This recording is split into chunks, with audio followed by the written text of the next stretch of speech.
and welcome back to the Power of Youth Plus. I'm Merna. Today we're discussing a big topic. In the age of AI, what makes you truly irreplaceable? Today we're at the University of International Business and Economics. Before we dive into this conversation, please check out this video.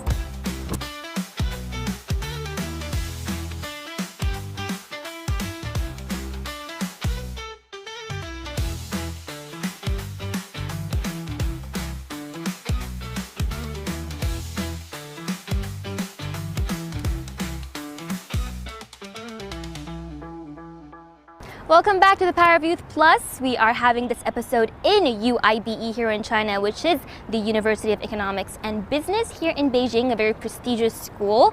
Once again, we are joined by three amazing guests. Guys, can you please say hello to the audience?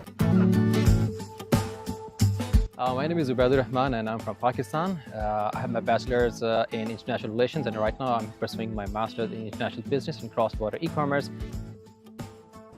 You guys can call me Queen. I'm from Vietnam, and now I'm pursuing a master degree about international finance and investment at UIBE. My name is Luca, and I have engaged in the dual degree project in law and business English. All right, welcome to the Power of Youth Plus, guys. We're so happy to be here with you. Our main topic today will be a topic that lots of people have been discussing in recent years, which is artificial intelligence. So before we start our conversation, I'm literally just going to ask you one question, which is, when was the last time you used AI? 2 hours ago. 2 hours ago. Like I was working and I had to compile a report. So I just gave prompt to ChatGPT and the AI and asked it to process it for me, to summarize some key points for me. So I use it almost every day, and I just used it 2 hours ago. So it's like a to-do thing that I do every day. Actually, I use it every day for a lot of reasons, like managing my schedule or something, even my shopping decision. That's amazing. What about you?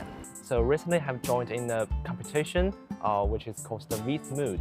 And so I have to read a lot of commentaries and authorities about law, and I just cannot understand what they're talking about. So I have to use AI tools to translate it to me and to summarize and give me outline of what they're saying.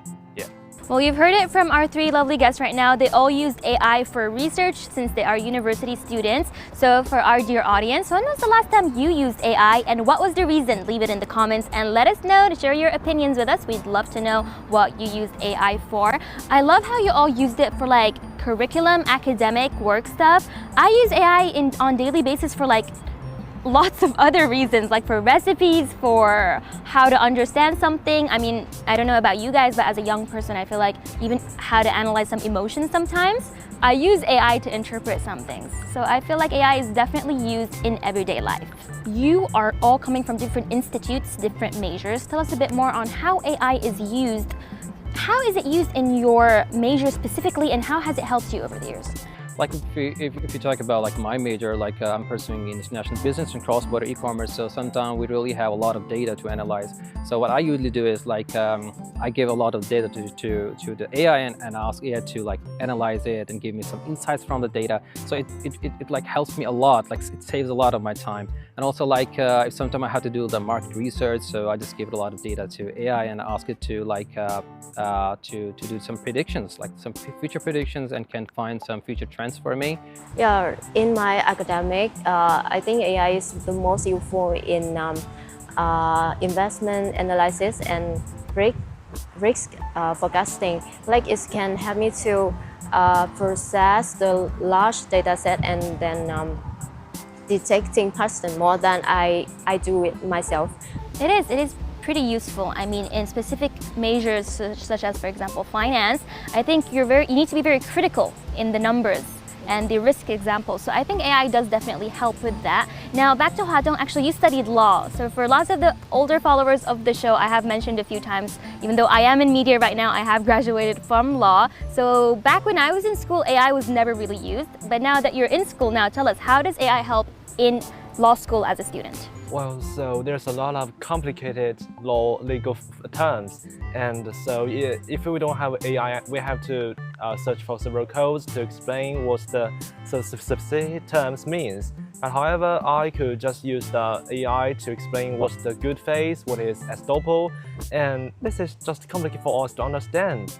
And also, there's a lot of requirements of maybe the essay writing for just the legal courses. So I will just use the AI to brainstorm several quite gists for me and to give me online, and so I can grab it to, a more pretty structure of my essay, and so it can give me a lot of help. Definitely. I feel like back when I was in school, we didn't really have AI back then. So not that I'm that old, but like literally 2-3 years ago, it wasn't that popular. But during then, I feel like lots of the briefing of contracts and understanding lots of the legal cases was very difficult. And I think when people think law school, obviously it comes with a big amount of like difficulty, but I do think AI definitely helps make it more understandable, right? Recently on the internet, lots of people are saying AI is replacing humans, AI is taking over jobs. I'd love to ask you, in your field specifically, what are your thoughts about AI? Is it helping you more, or do you think it is replacing people more?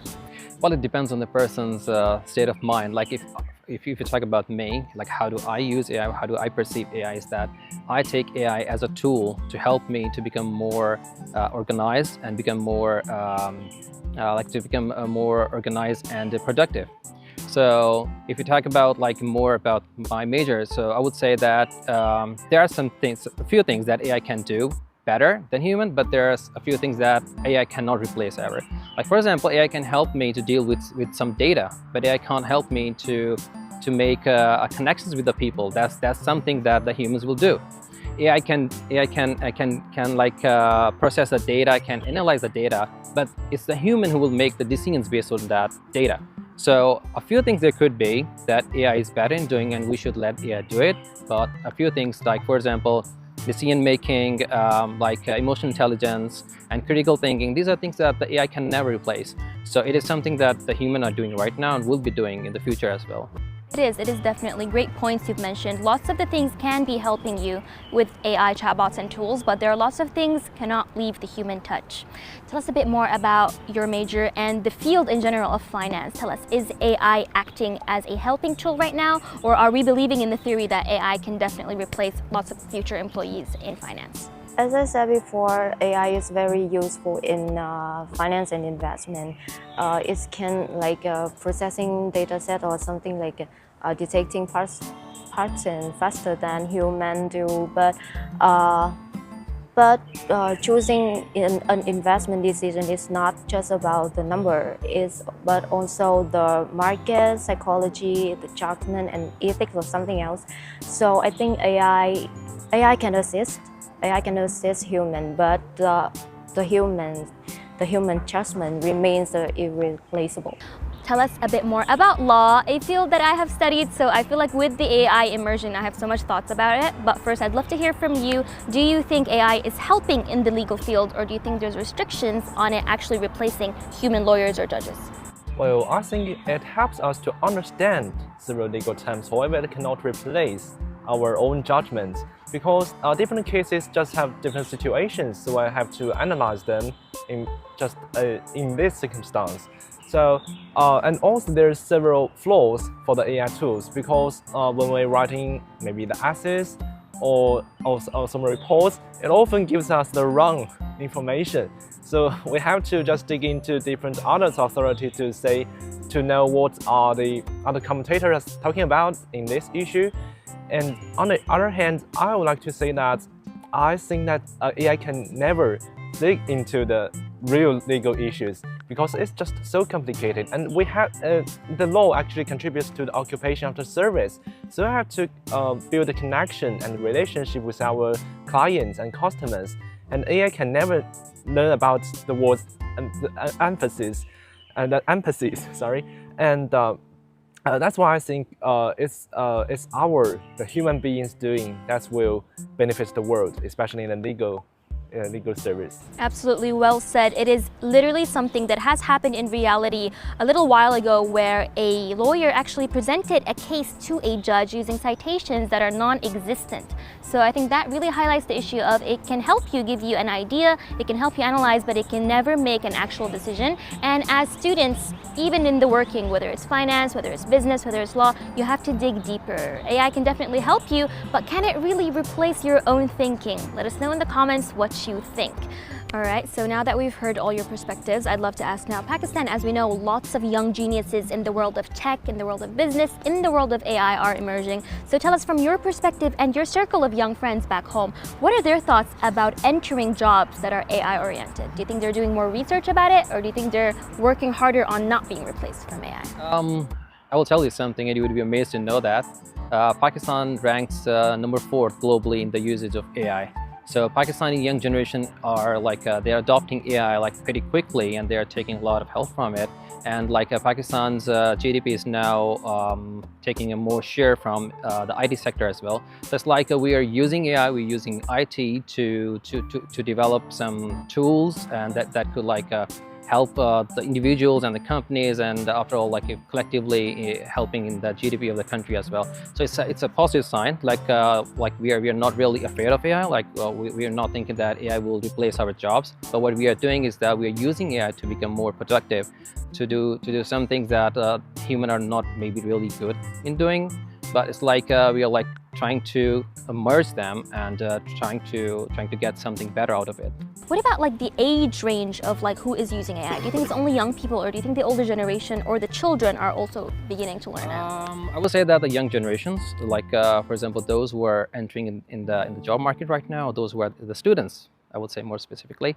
So they're really using it almost every day. I know a lot of my friends, and we sometimes have some debates about it, about the usage of AI as well. And everyone says that they use AI almost every day. So I would say that young generation are using it more than the older generation. And yes, the students and the youngsters, they're totally using it for every day, for everything. Queen, what about in Vietnam? Tell us, do you think the younger generation are also embracing AI? Are the people scared of AI? How is the situation like in Vietnam? I think most of people, most of young generation in Vietnam, they is very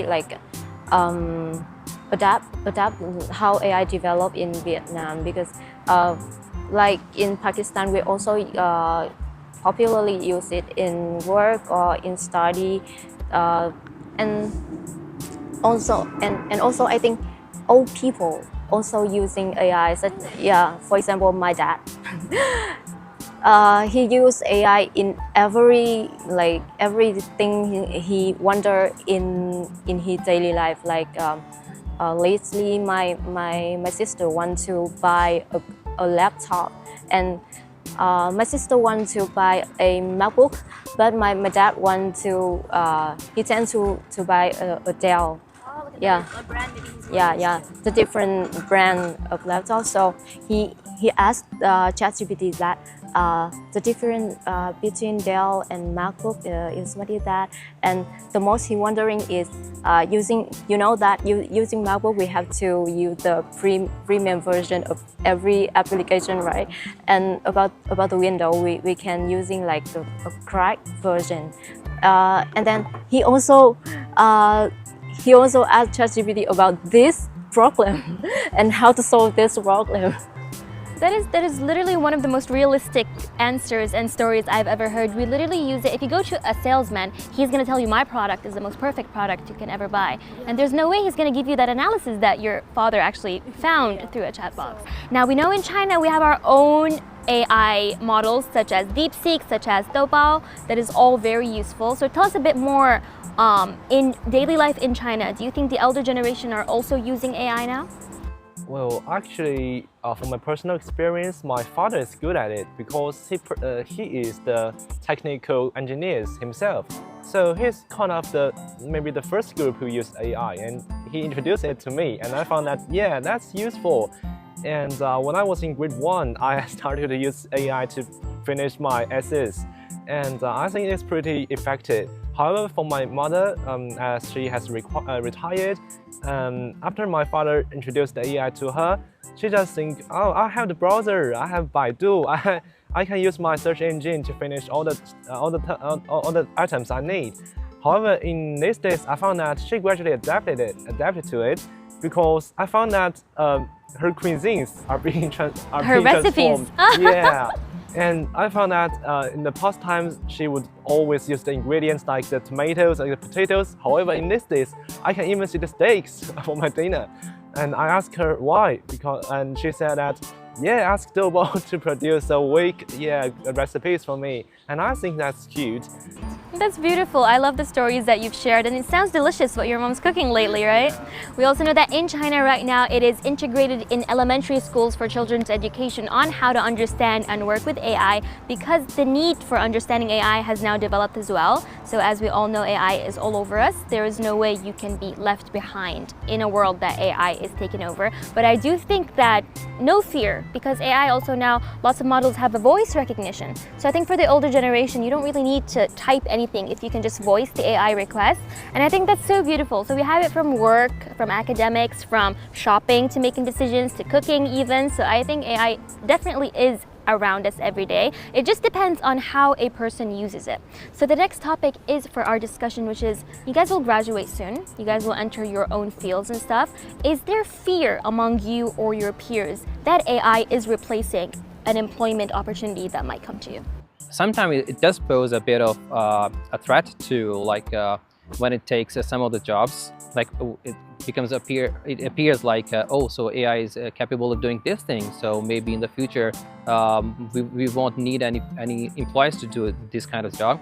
But it's like, if you learn it, so that AI can actually help you dig deeper, and it helps you to understand more about your career and your work.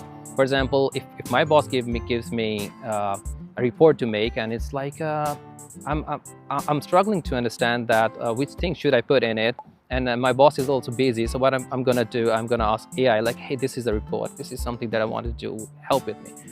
So AI is, of course, going to help me. It's going to give me a lot of options. It's going to suggest me a lot of things. So I will pick some of the important things from it, and of course, it's going to help me.